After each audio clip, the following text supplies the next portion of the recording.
the law of happiness. Last weekend, after the men's conference, there's about a dozen of us down there. Before we could leave Phoenix, we had to make the obligatory in-and-out stop. But things have changed a little bit in my own life in the last year. A doctor had me do a blood test, a food panel, and it turns out that I am allergic to gluten and dairy and everything else good under the sun. And so I'm sitting there, and I'm like, but I'm at In-N-Out Burger. I know there's going to be consequences if I do this. So I can choose whether I, have that immediate gratification, but then kind of have suffering, or have to sit there and watch everyone else eat their animal-style fries and burger, and I suffer then, but then I'm actually going to be happier. And so my choice is telling you how I know that there's suffering after you make the wrong choice. But I think if we're honest with ourselves, like when we're in that situation, that what my proposal today is that every decision we make will either lead us towards a greater happiness or away from it. And that God has given us a way to know that as I choose certain things, I might actually face a difficulty a little bit here now, but in the long run, I'm going to be happier. Versus sometimes I actually choose things that I know aren't good for me. Like I actually know that. But I choose that kind of in my weakness, in that desire for just immediate gratification. But if I'm honest with myself, I kind of know that. I propose that the path to greater happiness is turning to the Lord in that moment and trusting that God actually wants me to be happy.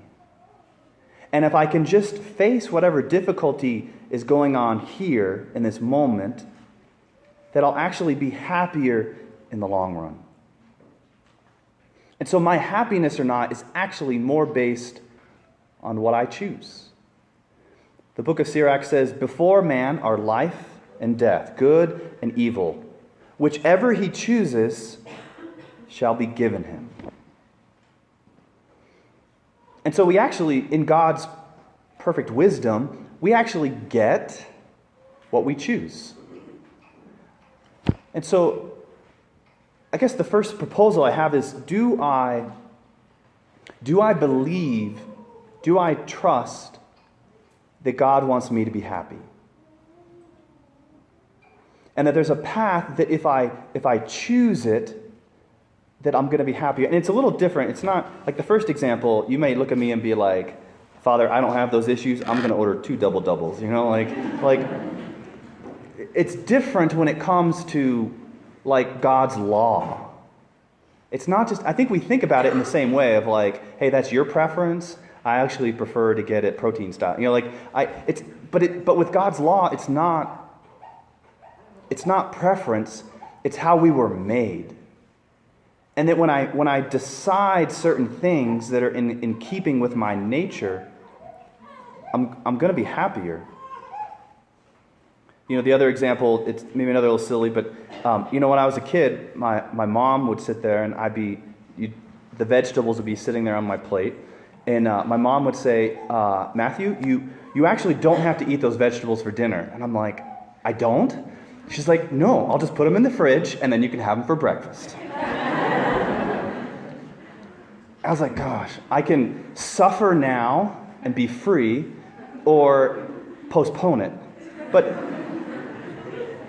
what I found is now that I'm older, and I actually, not only have I learned, but I actually experienced that I want to eat vegetables. Like by the time I get to lunch or dinner, if I haven't had I'll say I haven't had enough green yet today, because I know I actually feel healthier when I do that. That it's actually in keeping with my nature, I'm happier. And so it's no longer an external thing, but it's now an internal thing. That I realized that my mom wasn't just trying to torture me. My mom wants me to be happy. And I didn't get it at first, but over time, now I get it. And so I say that so that we can just look at this, because I think there's a lot of things in our lives that when we look at, say, this is what the church teaches, like that's nice, but I'm going to do it this way. And I'll be the first to say, you do whatever you want. It's your life. But God is proposing a path that if I choose this way, that it might actually be harder up front, it might be difficult, but in the end, I'm actually going to be happier. So let's go through the examples Jesus gives us, right?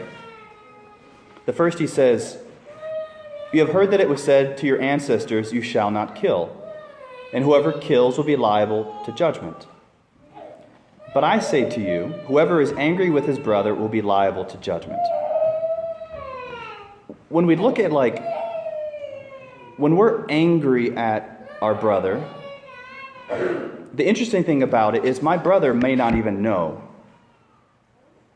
that I'm the one who carries the anger. Right? We've all experienced that. I'm the one that's frustrated. I even see this person and it boils my blood. The invitation, I believe, towards healing is to actually not just ignore that person, ignore that feeling, but to actually turn to the Lord, to face that frustration, to say, "Lord, let me tell you why I'm annoyed at my roommate. Oh, how I count the ways." We'd rather just ignore our roommate and give him the silent treatment. But if we can have the courage to actually turn to the suffering, talk to the Lord, "Lord, let me tell you how this family member has irked me and hurt me over the years." And by actually turning to that, it's actually the fastest way towards the Lord giving us healing, where then forgiveness is going to kind of come naturally without even thinking about it. And then I'm going to have peace forever, as opposed to carrying that grudge and that irritation forward. Does that kind of make sense? So I can either face difficulty now or deal with or have it endure indefinitely. The second example, Jesus says, "You have heard that it was said, 'You shall not commit adultery.' But I say to you, everyone who looks at a woman with lust has already committed adultery with her in his heart." That the opposite of love, which is love is I give myself to you completely. I seek your good for your own sake. The opposite of love is lust. Lust is I want to have you give for my own sake. And so this can happen to roommates. This can happen to your study group. Why am I the one doing it all? I feel taken advantage of. The way that's most common now when you hear the word lust, the one common issue that we don't talk about but affects many, many people, especially on a college campus, is like pornography.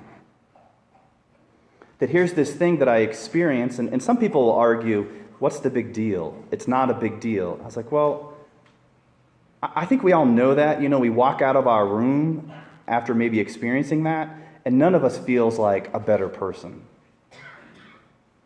That innately we know that there's something wrong with it. And the problem, St. John Paul II said, the problem with pornography is not that it shows too much, but that it shows too little.